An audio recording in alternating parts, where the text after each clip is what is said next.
think as a church, if we can facilitate it, if we can keep opening up those spaces and keep personally inviting people, you are going to grow. You are going to see more people.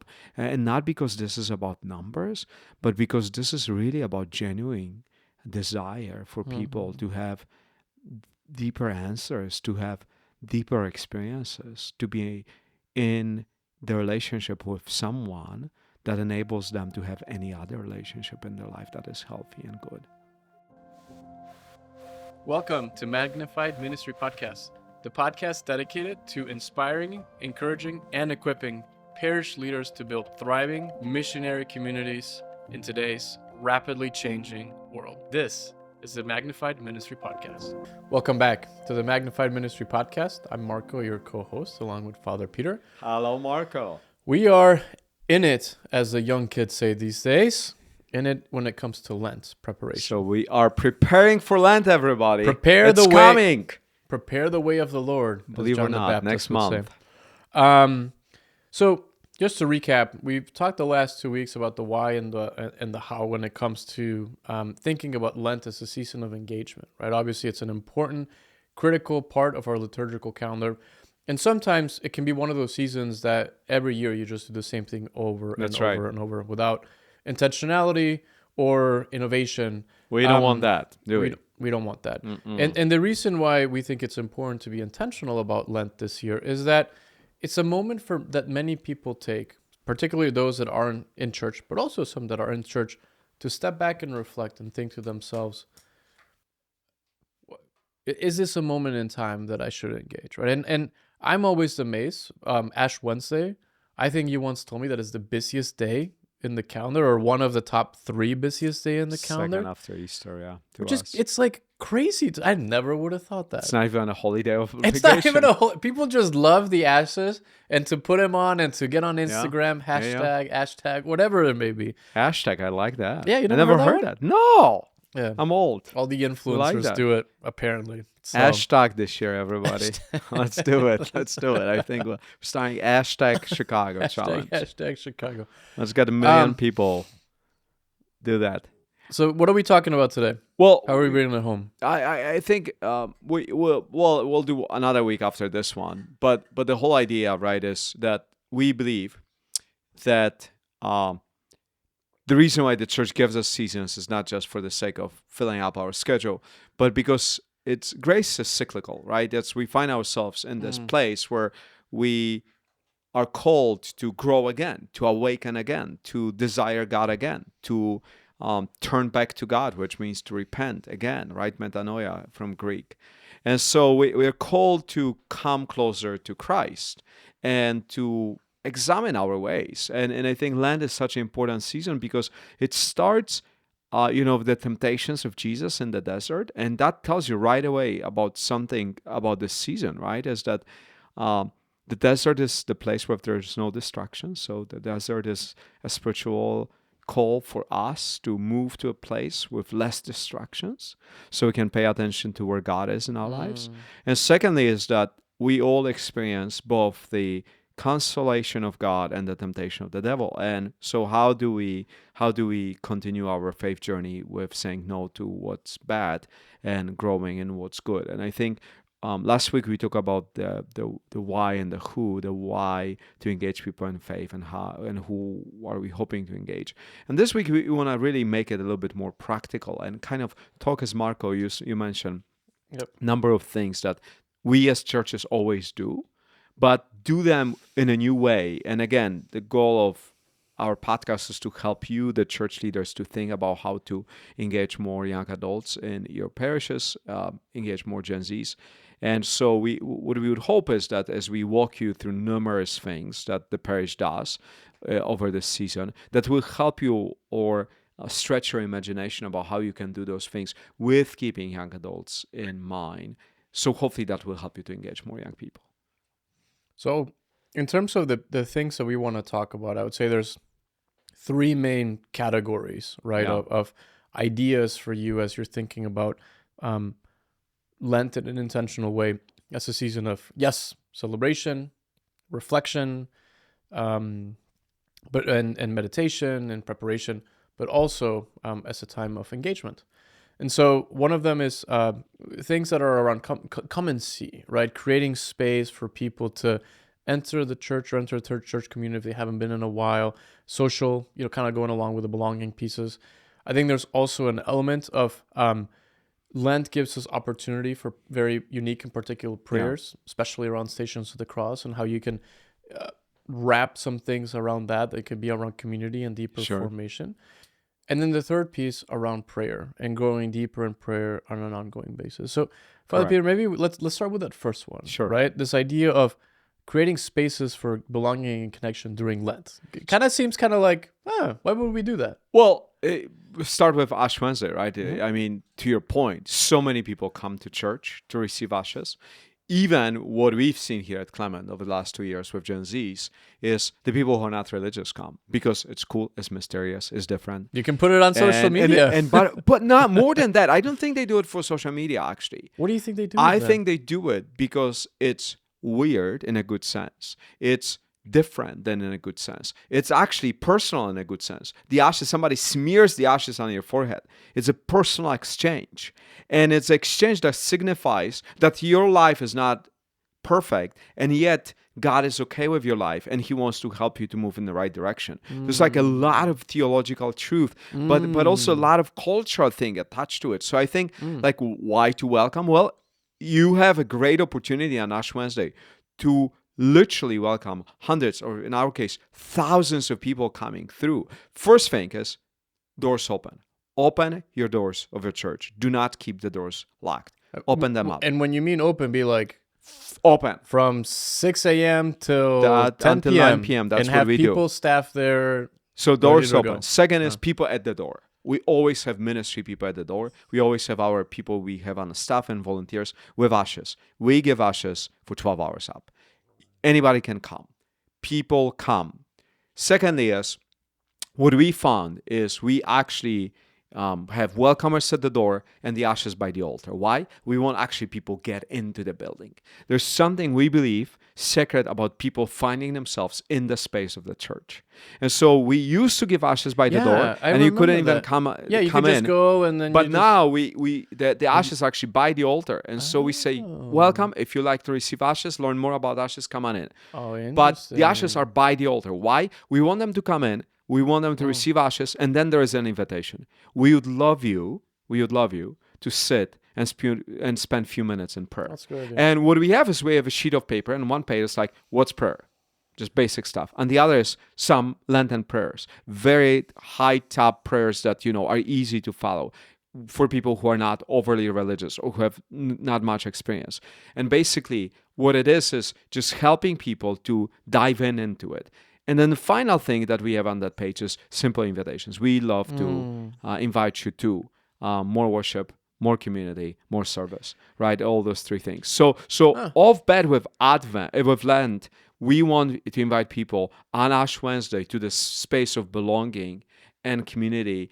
And I think it's on you as a church leader to make sure that everybody who comes into your church feels like they're a welcome guest. That's I for some reason didn't know that. That's really fascinating, right? Because the simplest thing would be to just have 3 masses during the day and distribute ashes during mass, and maybe have a prayer service and distribute ashes there. That is a very simple thing that I think many churches do. Nothing wrong with that. But I think what you are saying is, hey, what if we think about the day of Ash Wednesday as a truly special day? Again, it's not a holy day of obligation, but yet people somehow show up. So let's lean into that. Then let's actually think about how we create a space for as many people as possible to maybe have the opportunity to experience peace or the presence of God or just stillness, maybe for the only time they will during the whole day, right? Mm-hmm. So I did not realize it used to be right in the vestibule. You could come in, you could get your ashes and walk away. That's really neat that you were actually inviting them in, creating space for prayer. Yeah. Obviously, there's still masses and prayer service throughout the day. That's still going on. But that's really neat, the intentionality about just opening the doors and creating a space for prayer on a day that, again, is for some reason a magnet for people inside and outside the church. The other thing that we find really important around those big days where a lot of people who are not practicing much, Mm-hmm. or who are coming very few times Sure. a year, is to frame the experience itself, right? So, You say more like, about what you mean by framing the experience. so like if they're coming to a mass, there's a high probability they actually don't even know what that is. They've been to mass numerous times, but they don't have deeper appreciation. So as you have your lector, or your, in our case, your welcoming minister to welcoming you, it's not just saying, well, welcome to St. Clement, we are glad you join us for Ash Wednesday, please stand and join us in the opening hymn. It's saying, welcome you to a Catholic mass. The mass that we celebrate today has its origin in the Last Supper that Jesus celebrated with his disciples before his crucifixion and resurrection. As part of the mass, there are three parts to it that we'll distinctly celebrate. Boom, boom. One of those elements today will be a receiving of the ashes. The ashes symbolize those three things. As you come, we encourage you to do those two things, right? So you help to name the mystery and connect it directly to the person of Jesus and the church as the movement that Jesus started. Church is a Jesus movement.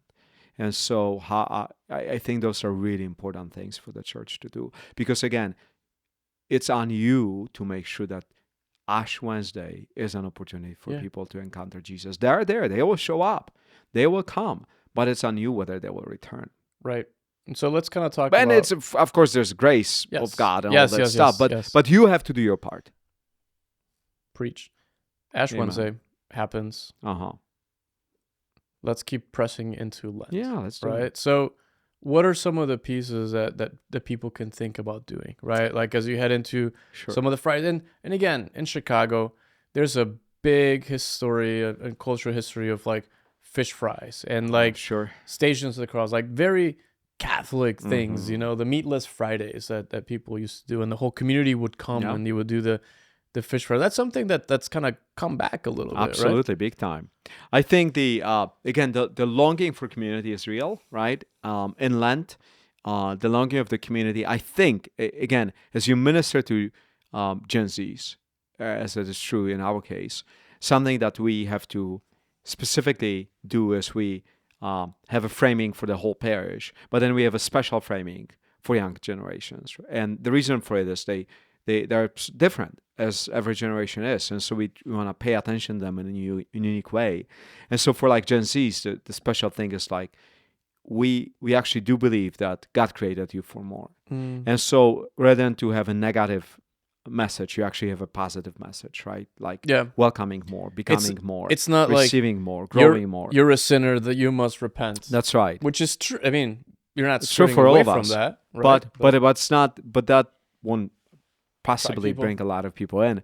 What will is this message of uplifting message of Jesus wants to do something quite amazing in your life, and there's a way by which the church invites you to do it. So few ideas, right? One is here at St. Clement we do morning and evening masses. We actually have evening masses every day, and we do mass challenge for people who come to church. We say we would love to challenge, out of all of you coming, like 300 people, to come to church at least 3 times a week. And would you join the challenge? Now, why we do the challenge? We find that when people are challenged to do it and they're challenged to sign up, they're more accountable to each other and to themselves. So we actually find that actually works better for people. Go figure. So we do that. We do the mass challenge. We add evening masses. We add way more reconciliation. We have a ton of people for reconciliation service. People seem to remember their sins a lot more during that time. But you also have to offer it in the ways that is easy for people, right? Like if your reconciliation is on Tuesday at 8:30 a.m. and then you're like, well, nobody came. Well, yeah, they're all working. So you have to figure out what works for your community, right? Third thing is, as you mentioned, like things like Stations of the Cross. It's a beautiful devotional, and it's powerful. I love Stations of the Cross. I grew up with Stations of the Cross. Here at St. Clement, we keep moving them around. We had morning stations, we moved to noon, we moved to evening, we moved to this year we'll offer noon Stations of the Cross, 12:15. The reason why we do it is we find that we get the most intergenerational response the older people are not comfortable coming to church in the evening. It's slippery, it's It's cold, dark. it's dark. The younger people cannot clearly do the morning, but they can do noontime. And most of the people work from home on Fridays. Lunchtime. Yeah. And so what we found is that we actually have the experience that we want to have, which is all generations Yeah, come it's together. wonderful. And it's wonderful to watch it. But again, when you offer Stations of the Cross, it's a lot of it is mysterious to Gen Zs, right? Yeah. So again, when you start the stations, start with a page of explaining, right? And it's not like just bullet points, but say, welcome to Stations of the Cross. Those are the 5 things that the stations symbolize. And this is why we do them. And now we invite you prayerfully to join us. So you use it in promotion, you use it also in the introduction every week into the stations. The second thing that we found is, based on what you offer in your parish, if there's a need for communal experience, lean into it. So do stations and a soup. A lot of parishes have it, right? Or stations and a fish sandwich, you name it. But it's this adding a community flavor to it that enables people to connect a little bit more, right? And so it's not just stations, it's stations and something that also could be communal. It could help people to feel connected, feel together. And get together. I think that's really important. Well, and I think the other piece that I have noticed is that people want to go on the journey to the cross and the resurrection with other people. Because, again, like, church is not meant to be just you and your Jesus. It's meant to be a communal experience. And I think creating these opportunities for people to come with others or to meet new friends and get to know the other people in the pews is really important, because then it also, for those people that are already in the church, it creates an opportunity to get to know others, to see things differently, to build deeper bonds during a time that can, frankly, be very introspective, right? And I don't think I don't have a theology degree, but like, I don't think the point of Lent and Holy Week is just for you to be introspective about how Jesus changed your life. I think that's important, but it's also the recognition of like the whole church context, right? And I think everything that's been done around bringing people together in community to grow, to pray, is really important. Well, I just think that so many people are searching for something deeper in their lives in this craziness of the world we live in. And in most of the places, Lent really is an opportunity. People, what I've seen over the years of being a priest, even before we've seen this great revival movement with Gen Zs, what I've seen is that people are more open. Yes. They're more searching. They're more honest about themselves. Yep. And they really are willing to try something. So I think as a church, you have to offer something of quality, something that is easy to approach, and something that is encouraging people to continue the journey. Right? For us, a big thing is like we always do a Lenten Bible study, and it's on Zoom, so it's easier. It's called. Father John Carchi always runs it for us. We'll do a special beta program. So we do alpha, then we do beta, which is like a next step. We call it discipleship course. Our discipleship course will be actually on a call to conversion. Like, what does it mean to follow Jesus actually in today's world? Because I think people have those practical questions, right? They really, what I find is people want to follow Jesus. They want to be good people. They want to be his disciples. They know what to start. They know how to do it. They know what it looked like 2,000 years ago. We read it every week in the scripture, but they don't know how to do it themselves 2,000 years later in Chicago.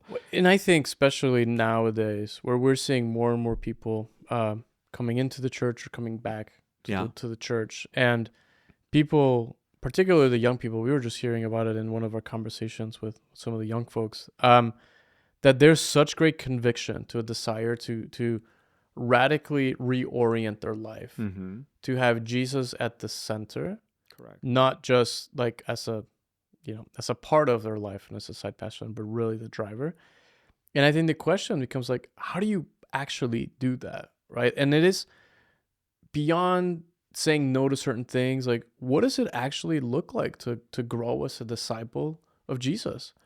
What does it look like to establish new rhythms? What does it look like to develop new practices? It's if you haven't really done that in your life, like, it's like learning a new language. Absolutely. And you have to be intentional about helping people unpack the implications of that choice, because otherwise that flame very well could blow away. And we see that, unfortunately, right? Like time and time again in the church, like people get really lit on fire, they get really excited, but then like they don't know how to nourish that flame, and they don't know how to grow it, because how could they? And what I also find is that they need to be invited, right? It's like something that we, God knows, try to spend a lot of time here at St. Clement and pay attention to, is the personal sense of invitation, right? Yeah. Of kind of saying back, going to people and saying, last time you really enjoyed this course, it seemed like you participated in those two things. Is this a good season for you to lean in again into unpacking some of those things? Yeah. And it's interesting how many people would respond to me, like when I email them and say, oh yeah, thank you for thinking of me. I didn't even know we are offering it.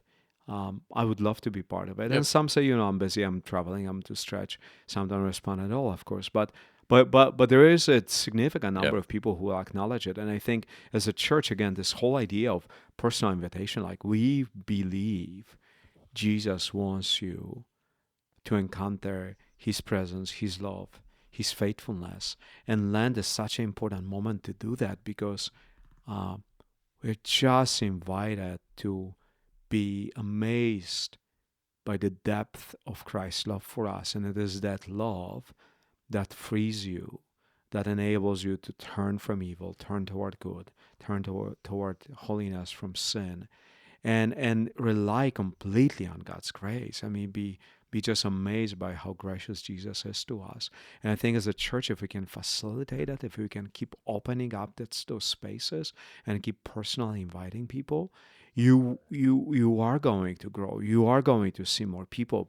And not because this is about numbers, but because this is really about genuine desire for people to have deeper answers, to have deeper experiences, to be in the relationship with someone that enables them to have any other relationship in their life that is healthy and good. I don't really know what to say. That was some of the most powerful stuff you've said on the podcast, I would say. But I really do think that is the beauty, the opportunity, yet the challenge for us as leaders, right? Which is like, this work is not about you. Yeah. And sometimes we can fall prey to that.